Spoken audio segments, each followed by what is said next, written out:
오늘 하나님 우리에게 주시는 말씀입니다. 요한계시록 3장 7절부터 13절 말씀입니다. 7절로 13절까지 한 절씩 번갈아 교독하기 원합니다.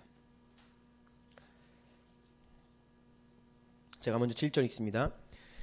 빌라델비아 교회의 사자에게 편지하라.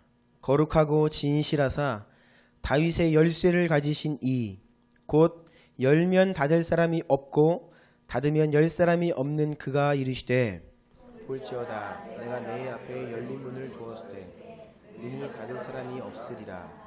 내가 내 행위를 아노니 내가 작은 능력을 가지고서도 내 말을 지키며 내 이름을 배반하지 아니하였도다. 보라 사탄의 회당 곧 자칭 유대인이라 하나 그렇지 아니하고 거짓말하는 자들 중에서 며칠 내게 주어 그들로 와서 내 발 앞에 절하게 하고 내가 너를 사랑하는 줄을 알게 하리라. 내가 나의 인내의 말씀을 지켰은지 내가 또한 너를 지켜 시험의 때를 면하게 하리니 이는 장차 온 세상에 임하여 땅에 거하는 자들을 시험할 때라. 내가 속히 오리니 내가 가진 것을 굳게 잡아 아무도 내 면류관을 빼앗지 못하게 하라. 이기는 자는 내 하나님 성전의 기둥이 되게 하리니 그가 결코 다시 나가지 아니하리라.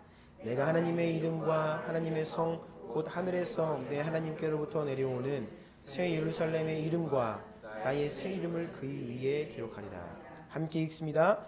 귀 있는 자는 성령이 교회들에게 하시는 말씀을 들을지어다. 아멘.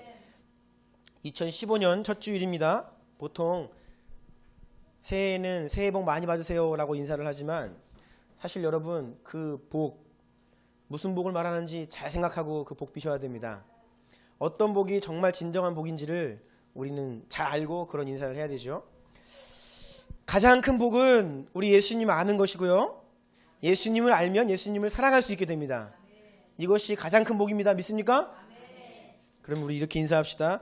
새해 주님을 더 사랑하세요. 네, 정말 우리 모두 새해에 주님을 더 사랑하는 진정하고 영원하고 가장 큰 복을 받으시기를 축복합니다. 이런 의미에서 새해 복 많이 받으십시오. 네. 우리 말씀 듣기 전에 같이 한번 통성으로 기도하기 원합니다. 주님 우리에게 은혜를 주세요. 새해가 밝았습니다. 새로운 은혜를 주세요. 새 마음을 주세요. 오늘 말씀 가운데 하늘을 붙들고 나아갈 만한 소망의 말씀을 받게 하시고 우리의 마음을 변화시키시고 하나님의 음성을 듣게 하시고 성령께서 교회들에게 하시는 말씀을 들을지어다. 귀 있는 자는 들으라 했는데 정말로 들을 귀를 주십시오. 우리 듣는 말씀 은혜를 사모하며 한번 통성으로 기도합니다. 기도하시겠습니다. 존귀하신 주님, 오직 주님만 기대합니다. 주의 보혈 덮으시고 성령으로 역사하시고 이 시간 어떤 그 흑암의 세력도 틈타지 못하도록 보호하시고 은혜를 흘려 떠나보내지 않게 하고 우리가 마음에 그 은혜를 간직하고 그 은혜를 살아낼 수 있도록 역사하여 주옵소서. 전하는 부족한 종과 듣는 모든 사랑하는 성도들 위해 동일한 성령께서 역사하시사 하나님의 뜻이 계시되고 주님의 뜻대로 살아갈 수 있는 속사람이 변화되는 시간 되게 하여 주옵소서. 예수님 이름으로 기도드립니다. 아멘. 새해 첫 말씀 2015년 우리에게 열린 문을 주옵소서라는 제목으로 하나님 말씀 나누기를 원합니다. 예수님의 모든 제자들이 순교했습니다. 요한을 제외한 사도 요한만이 유일하게 살아남았어요. 이제 할아버지가 다 된 사도 요한, 그도 결국 예수님을 증거하다가 반모라는 섬으로 유배를 가게 됩니다. 이 반모 섬에 유배 가서 어떻게 지내는지는 잘 모르겠어요. 그런데 저희 집에 DVD가 하나 있거든요. 그 성경에 성경 건별로 이렇게 DVD 영화화 만든 그 DVD가 있는데 제가 요한계시록을 봤거든요. 거기서 사도 요한이 이 요한계시록을 받고 그것을 교회들한테 전하는 당시의 상황을 나름대로 이 감독이 재현을 해서 연출을 한 것 같아요. 그런데 그 환경이 그 북한의 노동교화소 그런 모습이더라고요. 탄광에서 강제 노동을 하면서 이렇게 그렇게 비참하게 살고 있는 그러한 유배지더라고요. 반모섬이. 모르겠습니다. 그것이 정말로 역사적 사실인지는 모르겠는데 그 흰 백발이 돼가지고 할아버지가 된 이 사도 요한이 그곳에서 힘겹게 살아가면서 주님의 은혜를 구할 때 주님께서 은혜를 주셔서 그것을 기록하여서 7교회에 이제 요한계시록을 보내게 되죠. 7교회 중에서 오늘 읽은 말씀에 등장하는 빌라델비아 교회, 그 중에 한 교회입니다. 빌라델비아 이 뜻은요, 형제 사랑이란 뜻이에요. 사랑이란 말이 아가페도 있지만 필로스 알죠? 필로스라는 뜻도 사랑이라는 단어입니다. 그래서 필로스와 형제라는 아델포스의 합성어예요. 형제 사랑이라는 뜻이 빌라델비아입니다. 미국에 있는 필라델피아라는 도시가 바로 이 빌라델비아의 이름을 그대로 따라서 지어진 도시 이름이죠. 요한계시록의 처음 2장과 3장 이 2장은 7교회를 향한 예수님의 메시지가 기록되어 있어요. 그런데 오늘 이 빌라델비아 교회와 서머나 교회 이 두 교회는 유일하게 이 두 교회만이 예수님으로부터 책망받지 않고 혼나지 않고 위로와 칭찬만 받은 교회입니다. 호된 책망을 들어야만 했던 몇몇 다른 교회들과 다르게 이 빌라델비아 교회를 향하여서 우리 주님 위로하시고 격려하시고 소망으로 칭찬하고 계세요. 빌라델비아 이 도시는요, 소아시아에 위치하고 있는데요, 지금 터키 지방입니다. 터키 지방에 그 로마 제국의 대로들이 뻗어나가는 그 길목에 위치한 도시가 빌라델비아예요. 내륙 교통의 중심지입니다. 이 빌라델비아로부터 많은 길들이 뻗어나가요. 많은 도시들로 내륙으로. 그래서 길목에 위치했기 때문에 장사가 잘 되는 곳이에요. 오고 가는 사람도 많고 그 무역의 중심지이죠. 상권이 매우 발달한 도시였습니다. 상인들의 조합에 의해서 운영되는 상공업이 매우 발달한 도시였어요. 그리고 빌라델비아는 당시에 제2의 아테네라고 불릴 정도로 신전들이 있었고 그 우상 숭배, 그 종교심이 강한 도시기도 했습니다. 이 번창했던 상업과 시장 경제와 그들의 그 이방 신을 섬기는 종교가 매우 깊이 유착이 되어 있던 것이 빌라델비아의 상황이에요. 이러한 배경 속에서 빌라델비아 성도들이 그 도시에서 사는 것 굉장히 힘들었습니다. 크게 3가지 빌라델비아 성도들이 처한 상황이 고난들이 있는데요. 보실까요? 3분의 2입니다. 첫 번째 그들의 고난은 그들의 시장 경제 상권이 이방 종교와 깊이 연결되어 있었기 때문에 이 빌라델비아 교회의 성도들이 신앙을 타협하지 않기 위해서는 많은 경제적인 어려움을 감수해야만 하는 상황이었어요. 상인 조합에 의해서 이 경제가 움직이는 형태였는데 여기 상인 조합에 가입을 하지 않으면 돈 벌기가 힘든 거예요. 그런데 문제는 상인 조합에 가입을 하면 이것이 이방 종교와 긴밀하게 연결이 돼 있어서 그 즉시 그 이방 신전에 가서 예배드리고 그 의식에 참여해야 하는 거예요. 돈을 벌려고 하면 상인들의 조합에 가입을 해야 되고 그렇게 되면 우상숭배와 연결이 되는 겁니다. 그러니까 이 빌라델비아 성도들이 신앙을 타협하지 않기 위해서 많은 경제적인 어려움들을 감수해야만 하는 큰 고통 가운데 있었다는 것을 우리가 알 수 있죠. 빌라델비아 교회는 그래서 경제적으로 매우 가난한 교회였습니다. 풍부하지 않았어요. 가난한 교회였습니다. 두 번째 B, 그들의 처한 고난은 무엇이냐면요, 두 번째 어려움은 그곳에 살고 있던 유대인 디아스포라들 때문이었어요. 지중해 연안에 유대인들이 쫙 흩어져 살았습니다. 한국인들이랑 유대인들이랑 비슷한 점이 많이 있는데요, 흩어져 산다는 거예요. 우리 한국인들도 지금 전 세계에서 가장 많은 나라에 살고 있는 민족이 우리 한민족인 거 아세요? 우리나라 사람들이 가장 많은 나라에 가서 살고 있어요. 한인타운을 형성해서. 나라로 따지면 우리나라가 세계 1위입니다.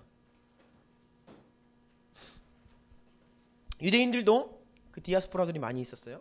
당연히 빌라델비아는 터키 지방, 소아시아 지방, 이방 나라였지만 거기에서 유대인들이 가서 살고 있었다는 거예요. 그런데 그곳에 살고 있던 유대인들은 유대교를 믿잖아요. 뭐예요? 구약을 믿어요. 하나님을 믿습니다. 그런데 그들은 굉장히 혼합주의적인 신앙을 가지고 있었어요. 이것은 무슨 말이냐? 그들은 구약의 하나님을 믿으면서도 동시에 그 이방 땅 가운데에서 있는 그 종교를 그저 문화 정도로 생각하고 그 적절히 타협하는 신앙을 가지고 있었어요. 그렇게 해야 생존을 하니까요. 그래서 여기에 빌라델비아에 살던 유대인들은 적절히 타협을 하며 이방 그 신전 의식도 참여하고 상인 조합에도 가입을 해서 돈을 잘 벌고 그렇게 그 빌라델비아 시당 경제에 잘 적응을 해서 살고 있던 사람들이었죠. 그런데 그들이 볼 때 이 그리스도인들이 눈에 가시 같은 존재입니다. 먼저는 말도 안 되는 십자가 위에서 저주받아 죽은 그 예수님을 자신들이 기다리고 있는 메시아라고 주장하지 않나? 그리고 저들은 타협하지 않는다고 하면서 이방 신전에서 예배도 안 드리고, 그리고 저렇게 사회에서 이렇게 왕따 당하고 무시받고 차별받는데도 불구하고 자신들이 유일한 하나님을 믿는다고 이렇게 이야기하고, 유대인들이 눈에는 이게 가시 같은 거예요. 또 이 유대인들은 자신들이 당시에 그곳에서 받고 있던 혜택들, 시민권이라든지 경제활동을 할 수 있는 그런 혜택들이 이 그리스도인들 때문에 혹시라도 문제가 되지 않을까? 이제 그러한 여러 가지 복합적인 이유 때문에 이 유대인들이 기독교 교회를 박해했습니다. 그런데 이게 박해한 정도가 아니라 경멸했고 차별했고 교회를 무너뜨리기 위해서 노골적으로 아주 핍박을 했어요. 얼마나 노골적이었냐면 예수님이 9절을 보면 그들은 사탄의 회당이라 그랬습니다. 유대인들을 일컬어 완전히 사탄의 짓들을 하는 사람들이다 이렇게 말씀하신 거예요. 얼마나 괴롭혔으면 그렇게 말씀하셨겠어요. 유대인들 뿐이 아니었겠죠. 로마인들 볼 때에는 황제가 이건데 저들은 황제가 아니라 예수님, 그 예수가 뭔지 봤더니 오래전에 십자가 위에서 죽은 그 사람을 주인으로 모시고 산다. 완전 무시하는 겁니다. 로마인들은. 헬라인들은 어떨까요? 이들은 철학과 논리와 이성이 발달해 있죠. 야, 니들 죽은 이후에 천국이 있다 그러고 부활이 있다 그러는데 증거 대봐, 논리적으로 설명을 해봐. 이게 말이 안 되는 거예요. 그러니까 무시당하고. 그러니 사방으로 이렇게 우겨쌈을 당하는 겁니다. 로마인들에게, 헬라인들에게, 유대인들에게.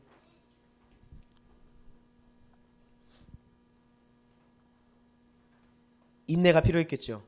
이런 환경 속에서 주님을 믿는 것이 너무나 힘들었을 겁니다. 세 번째 고난이 있습니다. 이것은 자연재해의 위협이에요. 몇 번 설명드렸지만 이 소아시아 일대에는 지진들이 많이 있었는데 특별히 이 빌라델비아는 지진이 가장 잦고 많은 곳이었습니다.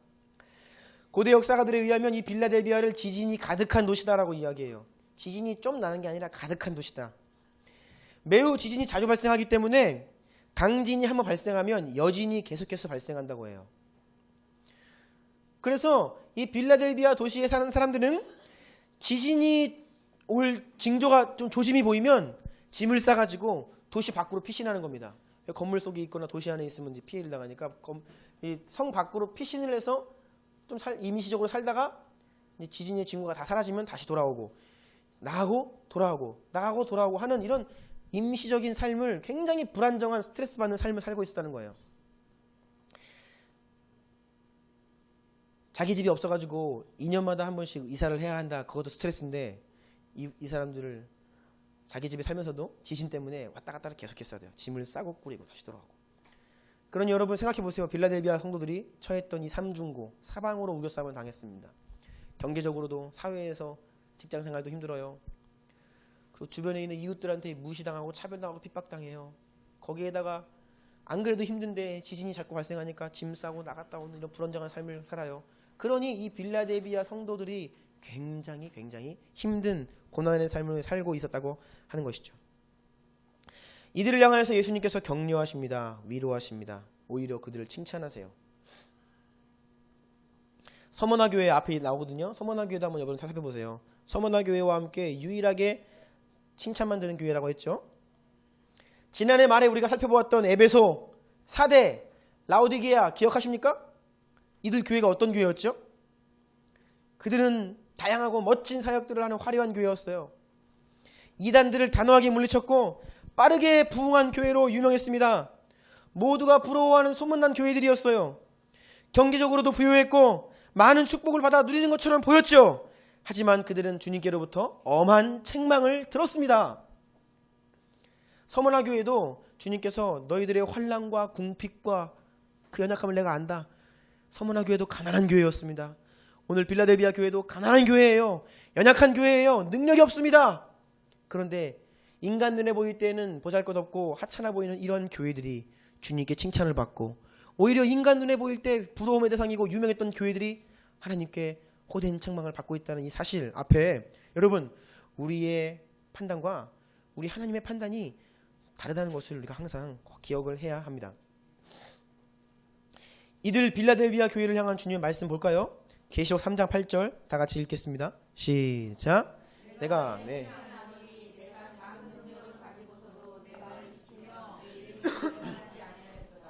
네가 비록 작은 능력, 이 작은 능력 정말 없다는 거예요. 너 능력 진짜 없다.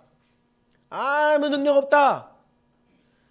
돈도 없고 백도 없고 사회적인 지위도 없고 잘 나가는 사람도 없고 핍박받고 조롱받고 뭐 모이는 숫자도 얼마 안 됐던 것 같아요.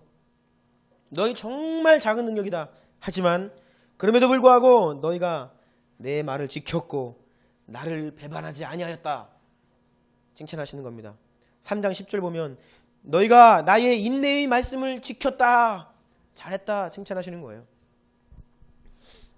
크고 잘 나가는 교회보다 오히려 빌라델비아 교회와 같은 연약한 보잘것없는 교회가 주님을 배반하지 않고 세상과 타협하지 않고 인내의 말씀을 지켜 나아가는 그런 모습에 우리 주님께서 격려하고 계시다는 거예요. 칭찬하셨다는 겁니다. 이러한 빌라델비아 교회를 향하여서 주님께서 칭찬을 하시면서 격려하시면서 이들에게 몇 가지 은혜의 약속을 주십니다. 빌라델비아 교회가 받은 은혜의 첫 번째입니다. 그것은 바로 열린 문이에요. 문을 여신 겁니다. 영적인 문을 말합니다. 여러분, 성경을 보면요, 성경 말씀에서 이 영적인 문들에 대해서 증언을 해요. 영적인 문이 실제로 있습니다. 창세기 28장 보면요, 야곱이 형 에서를 피해서 바단 아람 삼촌 집으로 이제 도망을 가는데, 도망을 가다가 길거리에서 지쳐 잠이 들어요, 밤에. 근데 꿈속에서 하늘 문이 열려요. 하늘 문까지 이 땅에서 사닥다리가 쫙 연결이 되어 있어서 천사들이 오르락 내리락 하는 것을 보면서 그 하늘 문에서 하나님의 음성을 듣습니다. 야곱이. 시편 말씀 가면요, 하나님께서 하늘 문을 여셔서 이스라엘 백성들에게 만나를 내리셨다 그래요. 만나가 그냥 내린 게 아니라 하늘 문이 열려서 만나를 내리셨다 이렇게 말씀하시고요. 말라기 3장 10절 보면요, 하나님께서 너희가 온전한 11조를 나에게 드리면 내가 하늘 문을 열고 쌀 곳이 없도록 너희에게 쏟아 부어주겠다. 거기서도 이런 재정적인 의미를 하늘 문으로 표현을 하고 계십니다. 고린도전서 16장 가면요, 바울이 자신의 앞에 광대하고 크고 유효한 매우 효과적인 문이 열렸다 또 이렇게 표현을 해요. 그동안 막 선교 활동을 하는데 뭔가 사역을 하고 뭔가를 하려고 그러는데 막히고 힘들고 어려웠던 거예요. 그런데 비로소 하나님이 문을 여셨다는 거예요. 큰 문, 아주 효과적인 문을 여셔서 이제는 사역을 기회가 얻었다, 그런 표현을 하고 있습니다. 골로새서 4장 3절 보면요, 뭐라고 나와 있냐면 바울이 골로새 교인들에게 기도를 부탁해요. 이렇게 기도해달라고. 너희가 우리를 위하여 기도할 때 하나님께서 전도할 문을 우리에게 열어주사. 하나님께서 우리에게 전도할 수 있는 문을 열어주도록 우리를 위해서 좀 기도해달라. 전도의 문을 열도록 기도해달라 부탁을 합니다. 계속 문들이 등장하죠. 또 사도행전 14장 보면요, 사도 바울이 하나님께서 이방 사람들에게 믿음의 문을 여셔서 비로소 이방 사람들도 예수님을 믿고 구원받게 되었다라고 사도 바울이 증언을 하고 있습니다.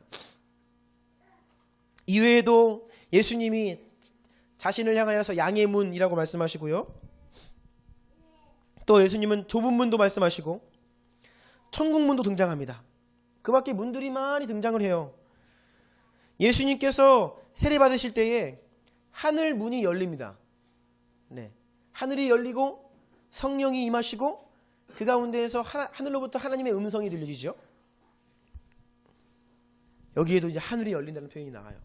그리고 우리 스테반 집사님이 돌에 맞아 순교하실 때에도 하늘이 열려요.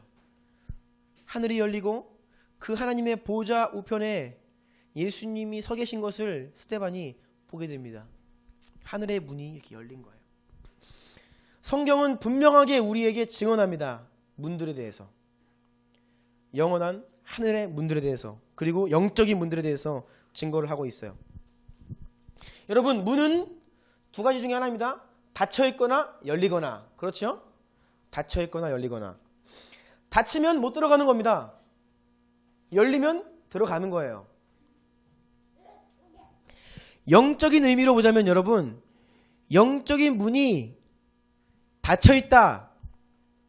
그것은요, 우리의 죄 때문에, 또 육적인 이유 때문에, 또 우리 인간의 한계들 때문에 지금 영적인 문들이 닫혀 있는 거예요. 그러면 묶여 있고 매여 있는 것을 말해요.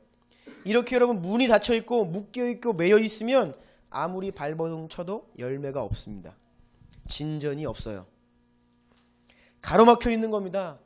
답답하고 변화가 없는 이유가 바로 영적인 문이 닫혀 있기 때문이에요. 하지만 반대로 영적인 문이 열리잖아요. 이게 열린다는 것은 예수 그리스도의 그 권세와 성령의 능력으로 이 문들이 열린다는 것을 말하는데요. 그러면 우리가 죄에서 자유를 얻게 돼요. 보혈의 능력으로 죄에서 자유함을 얻는 겁니다. 죄에 매여서 죄책감과 그 죄의 종노릇하며 살아가는 그런 모습은 닫혀있는 모습이에요. 그런데 그 보혈로 죄사함을 입고 우리가 자유함을 입으면요, 이것은 열리는 거죠. 육적인 한계들이 이제는 풀리는 거예요. 우리 앞에 있던 인생의 어떤 영적인 장애물들이 다 무너지는 것입니다. 영적으로 돌파가 일어나는 것이 바로 영적 문들이 열리는 거예요. 이렇게 되면 이제는 눈에 띄는 변화가 가능해 돼요. 성장이 가능합니다. 우리 안에 기대와 소망으로 가득하게 되는 거예요. 여러분, 우리 개개인에게도 영적인 문이 있습니다. 여러분들 앞에 지금 영적인 문들이 닫혀 있는지 열려 있는지 여러분들이 잘 진단을 하셔야 됩니다. 닫혀 있다면 매여 있고 묶여 있는 거예요. 성장이 없고 답답하고 뭔가 눌려 있고 변화가 없고, 그럼 닫혀 있는 것입니다. 어떻게 해야 될까요? 열어야죠. 열려야 됩니다. 교회적으로도 마찬가지입니다. 여러분, 문이 열린 교회와 문이 닫혀 있는 교회가 있어요. 침체되고 매너리즘에 빠지고 형식주의에 빠지면 그 닫혀 있는 문입니다. 더 이상 변화가 없고 부흥이 되지 않고 생명력과 역동성을 상실한, 그냥 뭐 마지못해 나와서 드리는 예배, 이거 닫힌 문이에요. 예배의 문이 그냥 단단히 닫혀 있는 겁니다. 이런 문들도 열려야 되죠. 그럼 지난 한 해를 한번 평가해 보세요. 여러분의 인생을. 나는 과연 내 인생이 작년에 영적인 문들이 닫혀 있었는지 열려 있었는지, 딱 그 영적으로 그 감이 있는 거예요. 닫혀 있으면 답답하고 힘들어요. 열려 있으면 기대와 소망과 기쁨이 우리 가운데 있습니다. 문을 열어야 됩니다. 닫혀 있는 문들을. 열쇠가 있어야 그 문을 열죠. 예수님이 바로 그 영적인 문들을 열기 위한 열쇠를 가지신 분이에요. 계시록 3장 7절 8절, 다음 페이지 넘어갔습니다. 계시록 3장 7절 8절 같이 읽을게요. 시작. 거룩하고 진실하사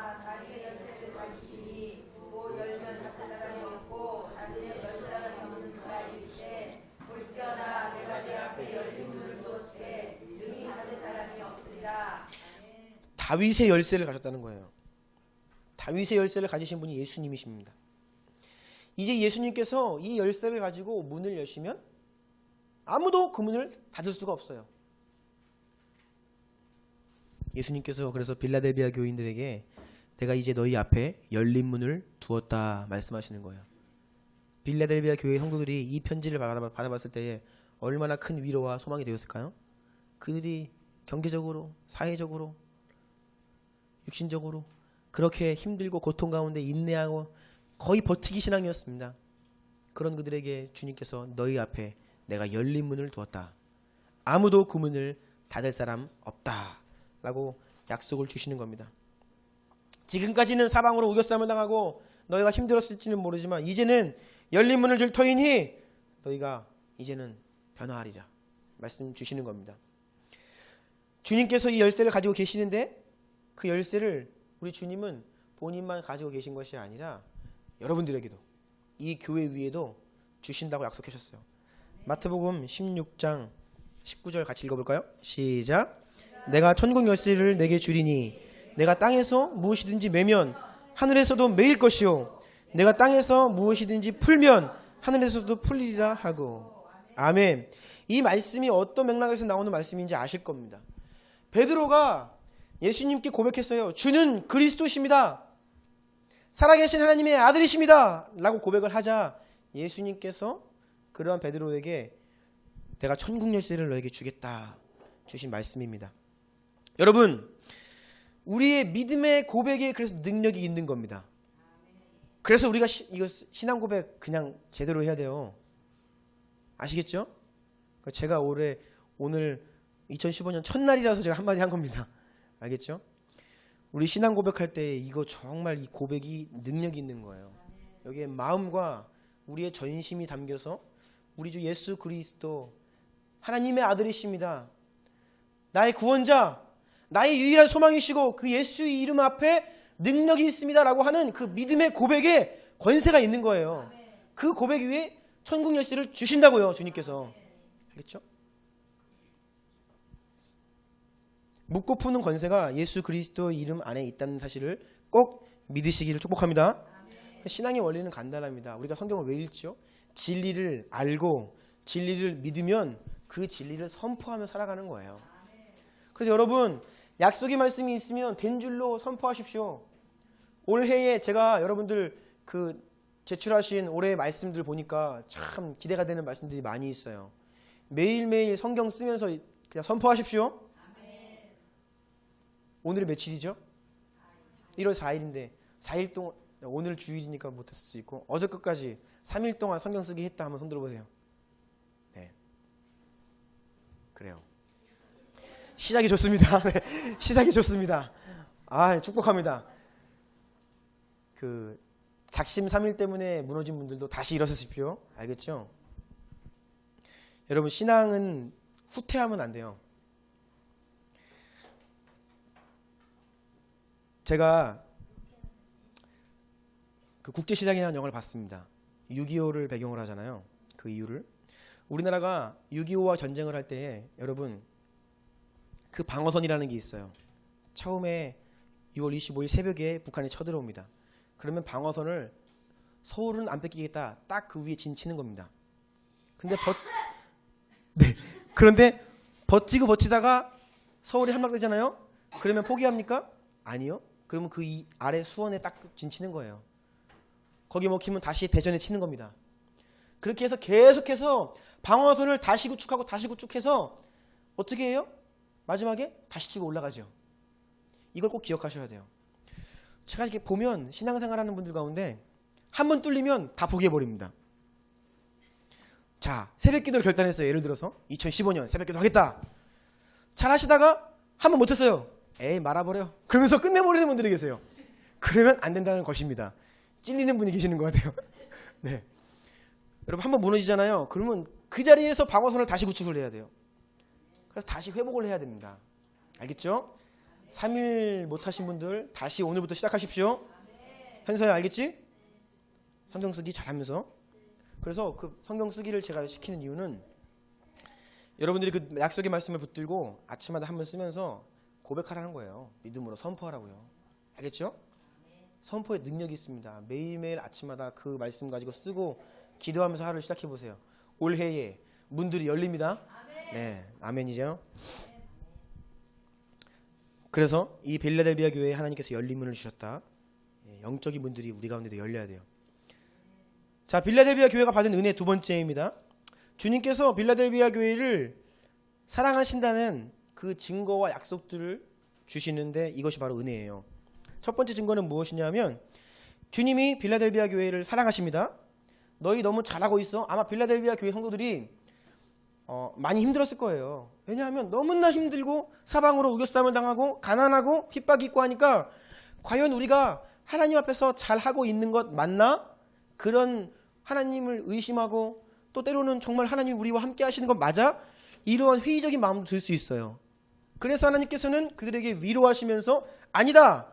내가 너희를 칭찬하고 내가 너희를 사랑한다라는 그 증거로 그들을 핍박하던 유대인들 가운데 몇 사람을 내가 구원받게 하시겠다. 그렇게 약속을 주세요. 그 말씀이 바로 9절이에요. 같이 읽어볼까요? 시작. 보라, 사탄의 회당 곧 자칭 유대인이라 하나 그렇지 않고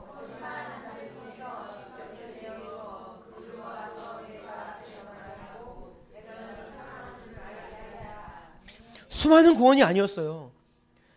너희를 그렇게 못살게 구는 그 유대인들 가운데에서 몇 사람, 한두 사람, 두어 사람을 내가 어느 날 불현듯 그들에게 은혜를 줘서 너희 교회에 전도되어서 구원받게 할 터인데 이걸 통해서 내가 너희를 사랑하는 것을 알아라. 이게 증거다라고 주시는 거예요. 여러분, 제가 작년 11월에 우리 10월부터 12월 말까지 회개에 대한 메시지를 같이 나누었잖아요. 그 메시지를 나누면서 요한계시록에 있는 세 교회, 에베소, 사대, 라오디기아 이 세 교회를 다루었잖아요. 11월에 제가 그 요한계시록의 2장과 3장에 있는 7교회를 묵상하면서 빌라델비아 교회를 갔어요. 읽으면서. 근데 빌라델비아 교회가 우리 교회랑 상황이 비슷한 것 같더라고요. 제 느낌에. 우리도 작은 능력을 가지고 있고 사실 참 연약하고 부족하고 가진 것 없고 우리 성도들 중에서 잘 나가시는 분 계신가요? 다 연약하고 그냥 다 평민들이고 그래요. 근데 하나님 정말 우리 하나님 앞에서 잘하고 있는 거 맞나요? 우리는 작은 능력이지만 충성하고 있나요? 하나님, 만약에 하나님께서 지금 오늘날 우리 교회에 편지를 써서 주신다면 우리를 책망하실 거예요? 아니면 칭찬하실 거예요? 이런 마음이 들었어요, 제 안에. 그러면서 동시에 보니까 주님께서 빌라델비아 교회를 사랑하신다는 표징으로 유대인들 가운데 몇 사람을 주겠다 이렇게 약속을 해주셨잖아요. 그래서 제가 그때 기도했어요. 하나님, 그러면 올해가 가기 전에 2014년입니다. 영혼 좀 붙여주세요. 한 명이라도 좋으니까 우리 교회 한 명이라도 좀 와서 등록하게 해주세요. 제가 그렇게 기도했거든요. 그 기도를 하는 주에 제가 오늘은 안 오셨는데 조한건 형제님을 만났습니다. 그래서 조한건 형제 만나고 돌아와서 제가 하나님께 기도했어요. 이 형제 우리 교회에 붙여주시면 우리 사랑하시는 증거로 알겠습니다. 어떻게 됐어요? 그지 오셨죠? 네. 이제 증인들이 있거든요. 지금 다 그분이 이미 와 있으니까 여러분들이 생각할 수 있는데 당시 같이 만났던 제 친구에게 제가 말했어요. 사실 내가 빌라델비아 교회를 묵상하고 있는데 그런 마음이 있었는데 저 형제님이 우리 교회에 나오면 하나님이 나에게 주시는 표징으로 알겠다. 내가 더 힘을 내버린다. 정말 오시더라고요. 감사하죠? 그런데 오늘 안 오셨어요. 기도해 주십시오. 약속의 사람입니다. 아직 주님을 잘 모르세요. 그래서 우리가 기도를 많이 해야 됩니다. 꼭 주님 믿고 구원받아야 됩니다. 빌라델비아 교회에게 주님께서 두 번째 은혜를 또 주시는데 그것은 바로 하나님께서 그들의 인내를 되갚아 주신다고 하는 거예요. 고통 중에서 주님 말씀을 인내하면서 지켰던 그들에게 앞으로 오는 큰 환난과 시험 가운데에서 주님이 그들을 지켜주신다는 약속을 주십니다. 10절 볼게요. 읽겠습니다. 시작. 내가 나의 인내의 말씀을 지켰은즉 내가 또한 너를 지켜 시험의 때를 면하게 하리니 이는 장차 온 세상에 임하여 땅에 거하는 자들을 시험할 때라. 여러분, 하나님께서 은혜를 주시는 원리가 여기에 나와 있습니다. 무엇이냐 하면 하나님은 우리가 하나님께 드리는 것을 되갚아 주세요. 그런데 배나 갑절이나 훨씬 큰 은혜로 갚아주신다는 거예요. 보세요. 인내의 말씀을 지켰다. 빌라델비아 교회 성도들이 하나님의 말씀을 인내하면서 지켰어요. 영어로 보면 have kept라고 나옵니다. 너희가 내 말을 킵했지. 그러니까 주님께서 나도 그럼 너희를 킵할게 이거예요. 너희가 나에게 했기 때문에 내가 너에게 더 큰 은혜를 주겠다. 그 은혜를 갚아주시는 거예요. 여러분, 주님 앞에서 지금 무언가 여러분들이 마음에 무언가를 드립니까? 주님 앞에서 결단하고 무언가 드립니까? 결코 주님은 그것을 그냥 눈 감으시지 않고 되갚아 주신다는 거예요. 되갚아 주신다는 거예요.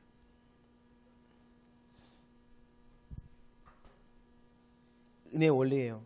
그래서 주님께서는 나를 간절히 찾는 자가 나를 만날 것이다 말씀하시잖아요. 네. 세 번째입니다. 마지막 은혜인데 한번 읽어볼까요? 가로서 한번 시작. 흔들리지 않는 영원한 생명 끝까지 인내의 말씀을 지켜 승리하는 자들에게는 하나님 성전의 기둥이 되게 하시고 천국 시민이 되게 하실 것이다. 제가 읽어드릴게요. 12절. 이기는 자는 내 하나님 성전의 기둥이 되게 하리니 그가 결코 다시 나가지 아니하리라. 내가 하나님의 이름과 하나님의 성 곧 하늘에서 내 하나님께로부터 내려오는 새 예루살렘의 이름과 나의 새 이름을 그 위에 기록하리라. 아멘. 여러분, 이 말이 빌라델비아 교회 성도들이 굉장히 체감할 수 있는 단어들이에요. 보세요. 하나님 성전의 기둥이 된다. 결코 다시 나가지 않는다. 이들이 지진 때문에, 지진이 벌어지면 어떻게 돼요? 건물이 무너져요. 기둥이 무너집니다. 이들이 그런 공포 가운데 사는 사람들이에요. 그런데 너희가 승리하면, 이기면 흔들리지 않는 하나님 나라의 기둥 되게 하겠다. 더 이상 이렇게 이 땅 위에 있는 건물들처럼 흔들리거나 무너지거나 빼앗기거나 그런 게 아니라 영원한 굳건한 확실한 약속을 주시는 거예요. 그리고 다시는 나가지 아니하리라. 빌라델비아 성도들이 어떻게 했다고요?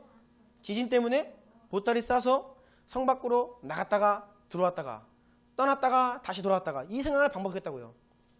근데 그들에게 이제 더 이상 그렇게 할 필요가 없다. 이 땅 위의 고통이 아니라 이제는 영원한 생명으로 천국 시민으로 내가 너희를 보장한다. 그런 의미가 바로 이 약속에 담겨 있는 것이에요.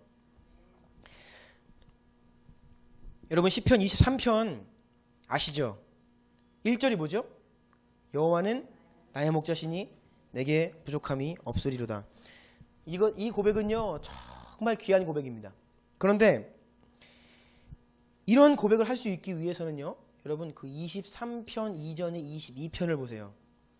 22편에 무슨 내용인지 아세요? 예수님의 십자가 고난이 나와 있습니다. 고통과 고난을 통과한 자가 여호와는 나의 목자시니 내게 부족함이 없습니다 라는 고백을 할 수 있게 돼요.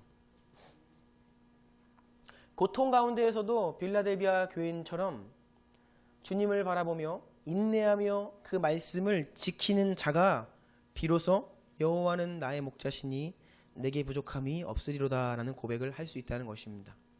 바로 이게 바로 주님 약속이 바로 이런 말씀이에요. 그래서 시편 23편 마지막 절 보면요 어떻게 끝나냐면요, 내 평생의 선하심과 인자하심이 반드시 나를 따르리니 내가 여호와의 집에 영원히 살리로다. 이렇게 시편 23편이 끝나요. 이것이 바로 빌라델비아 교회 성도들이 하나님께로부터 받은 위로의 말씀이었고 약속이었습니다. 말씀 마무리하려고 합니다. 여러분, 우리에게 빌라델비아 교회와 같은 은혜를 주십시오. 이것이 바로 2014년 우리 2015년 우리 공동체의 기도 제목입니다. 한번 읽어볼까요? 4번에 1번 시작. 2015년 우리 앞에 예배, 말씀, 기도, 전도, 선교, 재정의 문들이 열리게 하옵소서. 아멘. 네, 우리가 주님의 말씀을 지켜 인내하며 기도하며 하나님께서 우리의 문을 열어달라고 우리가 기도해야 됩니다. 여러분, 예배의 문들이 닫혀있는 분들 계십니까? 열려야 됩니다. 예배 가운데 기쁨이 있어야 되고, 예배 가운데 주님과의 만남이 있어야 되고, 은혜가 있어야 돼요. 말씀과 기도에 열린 문이 있기 원합니다. 네, 매일매일 말씀을 가까이 하고 매일매일 골방으로 나아가고 기도의 자리로 나아가고, 그리고 또한 우리에게 선교와 전도의 문들이 활짝활짝 열리는 해가 될 수 있도록, 주님이 이 문 안 여시면 우리가 아무리 발버둥 쳐도요 되지가 않아요. 돌파가 일어나야 되는 것이에요. 자, 두 번째 읽겠습니다. 시작. 작은 능력으로도 인내의 말씀을 지키며 주님께 신실하고 충성되게 하소서. 여러분, 세상의 기준으로 보지 마십시오. 세상적인 기준으로 보잘것없다 하더라도 하나님 앞에서 신실하고 충성되어서 인내의 말씀을 지키며 주님 앞에 인정받는 그러한 교회 저와 여러분들 되기를 주님의 이름으로 축복합니다. 네, 저는 사랑하는 주님께 성도들이 세상에서 잘 되기보다 주님 앞에서 인정받기를 원합니다. 네, 세상에서 잘 되는 거 뭐 좋죠. 하지만 여러분, 저는 여러분들이 정말 주님 사랑하고 주님 앞에서 인정받는 여러분들이 됐으면 좋겠어요. 세 번째입니다. 시작. 하나님의 사랑을 전하는 복음의 통로 되게 하여 주옵소서. 그렇습니다. 하나님의 사랑을 전하는 통로가 되어야 합니다. 여러분들의 가정에서, 관계 속에서, 직장 가운데 여러분들로 인하여서 예수님의 향기가 전달되고 하나님의 사랑이 전파되어서 꼭 우리 개인의 그 태신자들 영혼의 구원의 열매를 맺는 한 해가 되기를 원하고요. 마지막입니다. 시작. 말씀과 성령으로 충만하여 승리하게 하옵소서. 아멘이죠. 우리는 이기는 자가 되어야 됩니다. 이기는 한 해, 승리하는 2015년 빌라델비아 교회에게 주신 하나님의 은혜가 우리 교회에게 부어지는 한 해가 되기를 간절히 원합니다. 우리 함께 기도하기 원합니다. 우리 통성으로 기도할 때 들은 말씀 기억하며 빌라델비아 교회 성도들이 처했던 상황들을 기억하면서, 하지만 그 가운데에서도 그들이 인내의 말씀을 지켜 주 앞에 섰을 때에 주님께 칭찬을 받고 열린 문을 주셨고 그들에게 은혜의 약속을 주셨습니다. 빌라델비아 교회 같은 은혜를 우리에게 주십시오. 우리에게 문들이 열리는 한 해가 되게 하여 주십시오. 연약하지만 작은 능력으로도 인내의 말씀을 지키며 주님께 신실하고 충성된 저희가 되게 하여 주십시오. 하나님의 사랑을 전하는 복음의 통로 되게 하여 주십시오. 우리 입술 위에 담대함을 주시고 복음을 전파할 수 있는 능력을 주십시오. 영혼 추수의 능력을 우리 가운데 허락하여 주십시오. 말씀과 성령으로 충만하여 승리하는 한 해가 되게 하여 주십시오. 우리 다 같이 기도하며 나아가겠습니다. 기도합니다.